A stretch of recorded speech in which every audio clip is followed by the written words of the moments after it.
치는 걸로 아는데요. 걸 거치게 되는데요.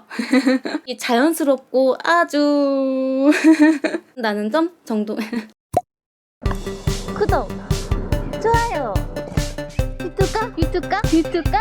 오케이. 쭈하! 안녕하세요 여러분, 주링입니다. 오늘은 저의 유튜브 촬영 장비를 여러분들께 소개해드리려고 영상을 준비해 보았는데요. 초보 유튜버인 저 주링이는 과연 어떤 장비를 왜 구입했는지 간단하게 말씀드리고, 또 장비를 구입할 계획이신 분들께 저의 경험을 바탕으로 후회 없는 장비 선택 방법을 추천해보는 시간을 갖도록 하겠습니다. 영상은 1편과 2편으로 구성을 해보았고요. 오늘 1편에서는 저의 촬영 및 오디오 장비들을 보여드릴 예정입니다. 그럼 영상 끝까지 시청해주세요. 짠! 처음으로는 촬영 장비입니다. 많은 분들께서 처음부터 100만원대가 넘어가는 비싼 카메라가 필요하지 않을까 고민을 하시는데요. 물론 대형 유튜버 분들께서 구매하시는 데에는 그만한 이유가 있겠지만, 저희 같은 초보 유튜버에게는 그 장비의 성능을 모두 끌어낼 만한 기술도 여건도 부족하기 때문에 저는 추천드리지 않습니다. 그래도 200만원대의 카메라 하나 구매하면 앞으로의 촬영 장비 걱정은 필요 없는 게 아니냐 하실 수도 있겠지만, 카메라 바디 가격이 200만원이라면 렌즈, 삼각대, 외장 마이크 등 부가적으로 들어가는 부품값만 카메라 가격 이상이 들어갈 수 있다는 점이 함정이랍니다. 자, 서론이 길었는데요. 우선 저의 촬영 장비는 고프로입니다. 정확한 모델명은 고프로 8 히어로 블랙 색상입니다. 원래는 제가 후지필름의 미러리스 카메라를 가지고 촬영을 했었는데요.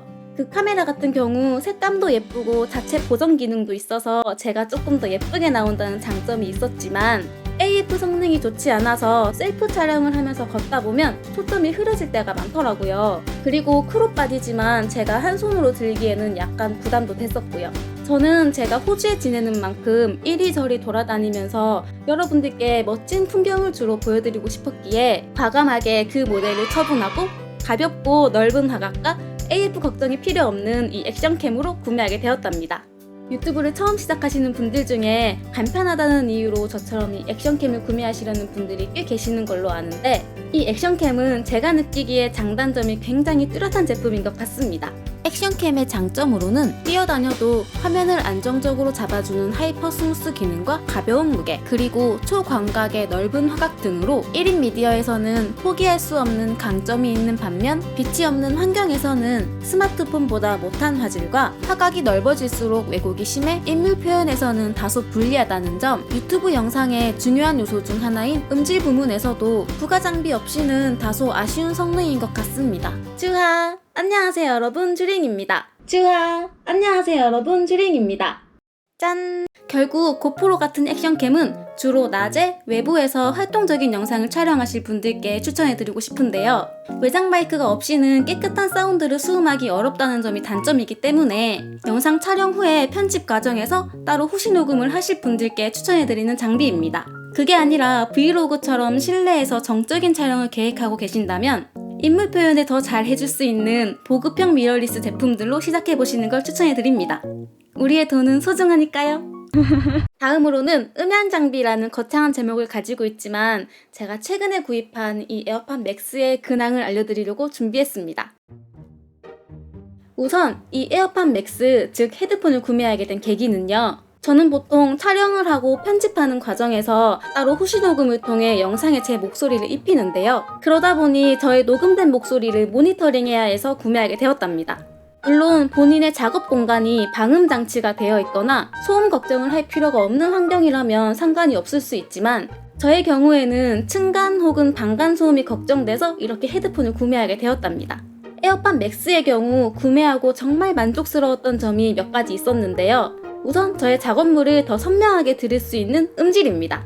음악 감상의 경우 본인이 주로 듣는 장르에 따라 잘 튜닝된 제품이 좋을 수 있지만, 전체적인 구간에서 너무 튀지 않고 선명하고 사실적으로 들려주는 이 에어팟 맥스의 음질이 정말 만족스러웠습니다.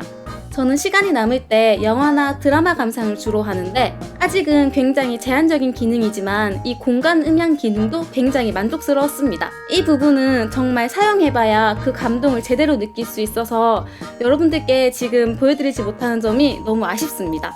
그 외에도 저는 애플 유저이기 때문에 기기 간의 연동성이 정말 편하답니다. 핸드폰을 하다가도 침대 위에 두고 맥북 앞에 앉아서 컴퓨터를 하면 자동으로 맥북의 사운드를 들려주는 이 자연스럽고 부드러운 연동성이 정말 마음에 들었답니다. 아주 편했어요. 이 외에도 노이즈 캔슬링 기능, 주변음 허용 모드 기능 모두 정말 만족스러웠지만 영상이 너무 길어지니까 여기까지만 하겠습니다.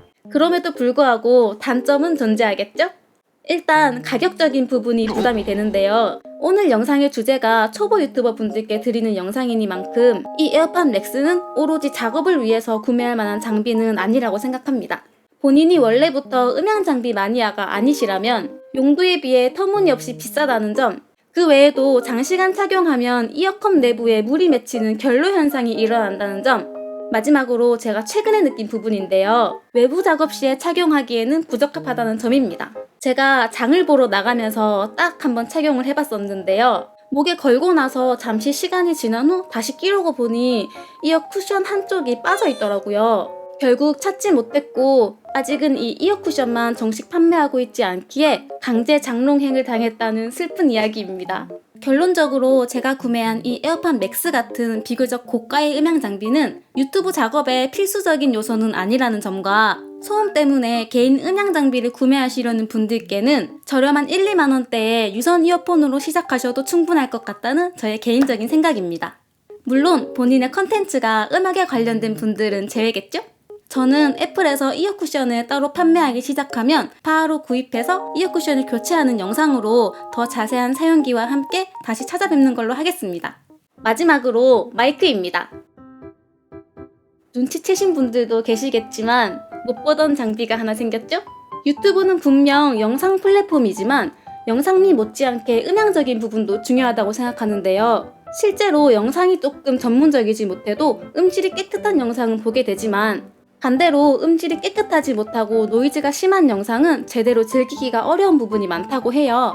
저도 유튜브를 시작하면서 점점 음질에 대한 중요성을 깨닫고 있는데요. 그래서 최근까지 맥북의 내장 마이크로 녹음을 하다가 이번에 컨덴서 마이크를 하나 구매하게 되었습니다.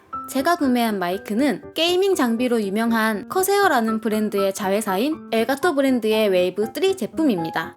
저는 마이크 스탠드는 따로 사용하지 않고 이렇게 연장 부품을 따로 구매해서 마이크를 높여서 사용 중입니다. 제가 사용하고 있는 맥북 16인치의 내장 마이크 성능도 상당히 좋다는 평이 있지만 아무래도 녹음을 하다 보면 주변 소리나 맥북에 팬 소음이 들어가는 경우가 종종 있는데요. 이렇게 외장 마이크를 사용하니까 음질적인 부분부터 녹음할 때마다 편한 환경에서 좋은 자세로 녹음을 할 수 있다는 점이 가장 만족스러운 것 같았습니다. 그리고 전면 인터페이스에 다이얼 하나로 여러 가지 값을 직관적으로 조절할 수 있고 터치로 간단하게 음소거를 할 수 있으며 그 외에도 여러 가지 부가 기능이 있는데 우선 단일 지향성 마이크다 보니 주변 음은 배제하고 오로지 저의 목소리만 녹음을 할 수 있다는 부분이 만족스러웠습니다. 그리고 소프트웨어적인 기능은 필요 없는 저음역대의 소리를 잘라내주는 로우컷 기능과 의도치 않은 시끄러운 소리를 줄여주는 클립 가드 기능이 있답니다.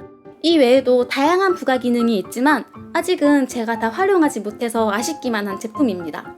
특히 스트리밍 시에 활용할 수 있는 강력한 기능이 있는데요. 따로 오디오 인터페이스 장치가 없더라도 자체 소프트웨어로 최대 9개의 사운드 인풋 채널을 추가해서 개별적인 볼륨 조절을 통해 원하는 소리만 내보낼 수 있는 기능이 있고 그리고 이 모든 걸 엘가토의 스트림덱과 연동해서 간편하게 사용할 수 있다는 점이 특히 실시간 방송을 계획하시는 분들께는 추천해드릴 만한 것 같습니다. 단점은 아직은 느끼지 못했지만 비슷한 가격대의 다른 마이크들과는 다르게 단일 지향성만 가능한 마이크이기 때문에 사운드적 공간감을 요구하는 노래 커버 등의 영상에는 적합하지 않다는 점 정도인 것 같습니다. 최근에 구입해서 더 자세한 사용기를 말씀드리지 못해 아쉬운데요. 그래도 결론을 말씀드리자면 저처럼 노래가 아닌 일상의 목소리를 담는 목적이시거나 실시간 방송을 계획 중이시라면 조금 비싼 가격대지만 뛰어난 성능과 동급 타 모델 대비 여러 가지 유용한 기능이 있다는 점 때문에 추천드리고 싶고 그게 아니라 노래 커버 등 공간감을 요구하는 분들께는 추천드리고 싶지 않습니다.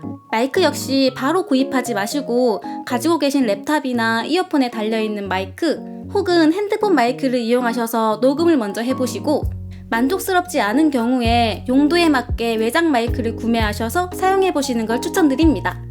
짠! 이렇게 오늘 저 쥐링이의 장비들을 처음으로 소개시켜드리면서 그동안 느꼈던 장비에 대한 저의 간단한 팁들을 말씀드려 보았는데요. 다음 영상으로는 초보 유튜버의 장비 2편으로 저의 편집 장비인 맥북과 그 액세서리, 그리고 최근에 구매한 따끈따끈한 블루투스 키보드와 마우스를 소개해드리도록 하겠습니다. 그럼 오늘 영상이 유익하셨다면 좋아요와 구독 한 번씩 눌러주세요. 그럼 다음 영상에서 만나요. 쭈바!